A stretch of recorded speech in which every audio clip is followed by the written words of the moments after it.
So I've been struggling lately. If you followed me for a while, you know this. About 9 months ago, I was gaining weight uncontrollably, covered in acne for the first time since I was 19, constantly exhausted no matter how much I slept or ate or exercised, and incredibly depressed and anxious despite being medicated. My GP did some blood work, said all my vitals were fine, and diagnosed me with obesity and told me to see a dietitian. But I knew that something was wrong, and I was terrified for my future. If I felt this awful at 30, what was I gonna feel like at 60? So I googled hormone doctor Minneapolis and found a functional medicine doctor who I of course had to pay for out of pocket because the US health insurance system is a topic for another day, and we ran some tests and found out I probably have PCOS and my testosterone, estrogen, and cortisol levels were astronomically off the charts. And over the last 9 months, I've been dramatically altering my diet, increasing my intake of organic produce and animal products, increasing my muscle mass, and losing 20 pounds. And my energy levels are back to what they were when I was in college, and I'm probably in the best shape of my life. I've had the energy to launch a business and a course, which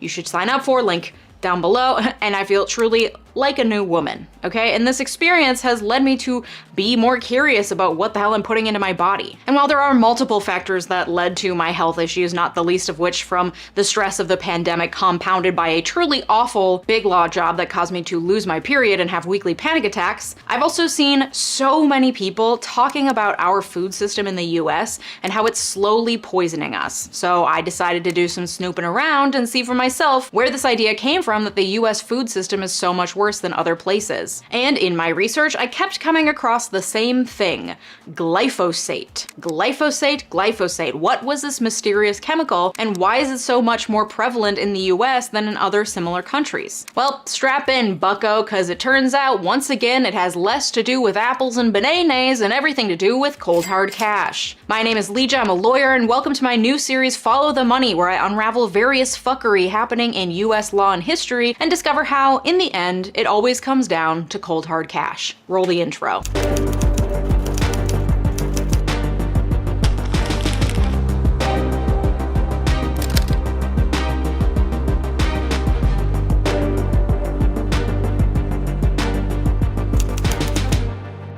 You guys, I'm gonna open my DNA results from MyHeritage live for you right now, so I'm really excited. Thank you to MyHeritage for partnering with me on today's video. If you've been watching for a while, you know I've been searching for ways to yeet myself out of the United States for a while, and I recently discovered that I have a great-great-grandfather who was born in Luxembourg, and through him, my mom and myself can claim Luxembourgish citizenship. And I was actually able to go into MyHeritage and build out my family tree and confirm that my great-great-grandfather was in fact born in Luxembourg. I even found pictures of him and of my great-great-grandmother and their families. It's been such a cool thing to be able to piece that together thanks to help from MyHeritage. MyHeritage is a leading global family history and DNA service that makes exploring your family history easier than ever. So you can build out your family tree, which is what I did after taking the DNA test and waiting for the results to come back. I built out my tree while I waited. The MyHeritage DNA test is super easy. It's just a simple cheek swab, and the results help you discover your origins, find new relatives, and it covers more regions than any other test. The DNA results reveal your ethnicity estimate and new relatives based on shared DNA. So that's what I'm gonna do right now. Let's see what my results are. Few DNA results. Leeja, you are 100% North and West European. Truly as white as they come, my friends. Wow. Okay, fun. Okay, so they've highlighted kind of where, so it's Germany, Switzerland, Belgium, Netherlands, France, that area. View full ethnicity estimate. Germany, Luxembourg, France, and Belgium. Some Austrian, Switzerland, Belgium, Netherlands, additional genetic groups, England, Germany, and Ireland, Czechia, Poland, Germany, Hungary, and Austria. Wow. Just as European as one could be. That's very funny. I really thought I was gonna have a little something else in me. And you know what? That's also funny because I was definitely one of those white girls as a younger like teen that said like, you know, I'm 1/16 Native American. Insufferable. And it turns out untrue. You know how family lore just passes down and it all turns out to be a lie. Got some DNA matches. MyHeritage compares your DNA with that of millions of other members and identifies shared DNA segments that were potentially inherited from a common ancestor. Wow. Fascinating. I'm gonna have to go through all these potential DNA matches because there's so many pages. Oh my gosh. Showing 1 through 10 of 10,366 DNA matches. That's a lot. I'm gonna have to look into this. Well, if you're interested in building out your family tree and learning more about your origins, check out MyHeritage today. And MyHeritage has a promotion right now, so click on the link in the description box and use this coupon code for free shipping. Thanks so much, MyHeritage. Monsanto. You've heard of it. It was founded in 1901 as a chemical company producing food additives and later basic industrial chemicals. In World War II, the company assisted in the development of nuclear weapons. In 1944, it began manufacturing everyone's favorite insect repellent DDT, and in the 60s and 70s, it provided the US Army with Agent Orange as part of its herbicidal warfare program, leading to defoliation of 3.1 million hectares of Vietnamese forest, as well as disability, cancer, and birth defects in millions of Vietnamese and US soldiers who were exposed to the chemical. Then in the 80s, Monsanto stumbled upon the thing that it would become probably most widely known for: genetically modified crops. Specifically, crops that could withstand getting absolutely drenched with Monsanto's other favorite child, Roundup. See, they were having a hard time because in the 70s, they developed this handy-dandy herbicide called Roundup, meant to control weeds and plants, but the problem was that it was too good and could also kill the crops it was applied to. Bummer. Not so with GMO seeds. Now the seeds can withstand and absorb gallons and gallons of Roundup and thrive, while the weeds around it dwindle, allowing for easier crop growth and more productivity. Great. From there, Monsanto continued to grow, eventually being acquired by Bayer in 2018 for $66 billion with a B. By the time of its acquisition, Monsanto was spending around $2.5 million per year on lobbying efforts alone, making it the biggest spender in the agricultural industry, which is notable because that is an industry known for lobbying. Much of its lobbying efforts have gone towards fighting the labeling of genetically modified foods, trying to keep the industry as opaque as possible for consumers. But its connections to Washington run much deeper than that, and those ties have allowed it to contribute to the degradation of our environment and our food quality here in the United States and to a certain extent globally. But let's focus on the US because I don't have time to make a documentary-length film. Specifically, I want to talk about Roundup and how the herbicide has come to absolutely dominate the agricultural industry in the US. As I've explained, Monsanto created genetically modified plants that could withstand high levels of Roundup. Because of this, in the 50 years since Roundup was developed, its use on crops and weeds in the US has ballooned. 90% of the corn, sugar, and soy grown in North America is genetically engineered. As a result, 85% of processed foods sold in the US, which are pumped full of corn, sugar, and soybean oil, contain GMOs. GMOs that have been drenched in Roundup. The key ingredient in Roundup is called glyphosate. Now, there's a lot of debate in the scientific community on the safety of glyphosate, and I'm no scientist, I'm but a lowly attorney, so I don't pretend to have the solution here in my silly little YouTube video, but let's just look at some facts. The EPA has determined that glyphosate is generally safe for human consumption. The International Agency for Research on Cancer, part of the World Health Organization, said it is probably carcinogenic. How did these two agencies come to such diametrically opposed conclusions? To find out, my friends, we have to follow the money. The U.S. Environmental Protection Agency, or EPA, made its most recent determination that glyphosate is not carcinogenic in 2019, during the Trump administration. At the time, the EPA had been helmed for the previous 2 years by Scott Pruitt, former Attorney General of Oklahoma. On April 28, 2017, Pruitt fired scientists from the agency's 18-member board of scientific counselors, indicating he intended to replace them with private industry representatives. In October 2017, Pruitt removed several scientists from EPA advisory panels and forbade any scientist who receives a grant from the EPA from then serving on those panels. By December 2017, 700 staff had left EPA during Pruitt's tenure, including over 200 scientists. During that same time, Pruitt had hired around 129 people, including 7 scientists. So, needless to say, the EPA was down a few scientists at this point. Pruitt's deputy administrator of the EPA was some dude named Andrew Wheeler.